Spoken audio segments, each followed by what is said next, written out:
Donc, il y a une troisième façon de régler le problème que l'on vient de voir, c'est-à-dire on connaît une valeur de n, une valeur de, j'essaie de régler ma caméra, voilà, une valeur de n et on veut savoir quelle est la valeur de L. On a dit on pourrait continuer la table de valeurs ici, on pourrait remplacer dans l'équation. Vous pourriez aussi le faire, et c'est pour ça que je vous avais dit dans la vidéo précédente de penser à l'avance à ce que vous allez faire. Vous pourriez aussi le déduire du graphique.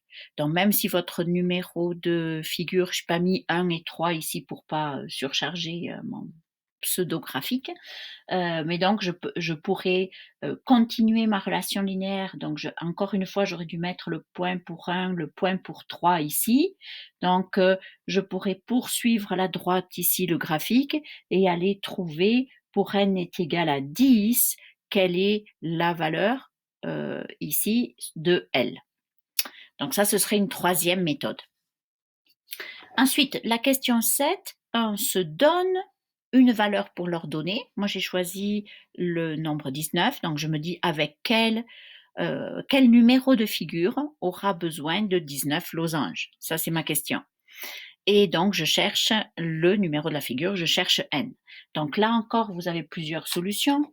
Vous pourriez utiliser le graphique en venant ici, donc il faudrait qu'il soit fait sur le papier quadrillé, beaucoup mieux que moi ici, hein. Pour la valeur 19, allez ici lire votre numéro de figure. Ça, ce serait une méthode.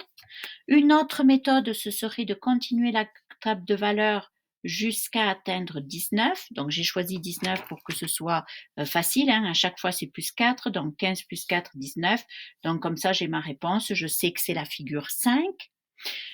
Ou alors, vous pouvez utiliser l'équation. Donc, dans mon équation qui est L égale 4n moins 1, je vais remplacer L par 19. 4n, c'est mon inconnu. Et voilà, je cherche la valeur de n. Alors, c'est vrai que ça, c'est un peu ce qu'on va faire au chapitre suivant, résoudre des équations. Mais je pense que vous pouvez y arriver, peut-être pour certains d'entre vous, sans trop de difficultés. Si 19 égale 4n moins 1, ben, ça veut dire que 20 est égal à 4n. Donc, c'est facile de trouver, sans même avoir des méthodes vraiment de résolution d'équations, hein, c'est facile de trouver que le nombre n vaut 5, c'est bien ce qu'on a trouvé là. 4 fois 5, ça fait 20. Voilà, donc si vous faites ces 7 étapes, eh bien, vous aurez fini votre projet. Voilà pour l'exemple.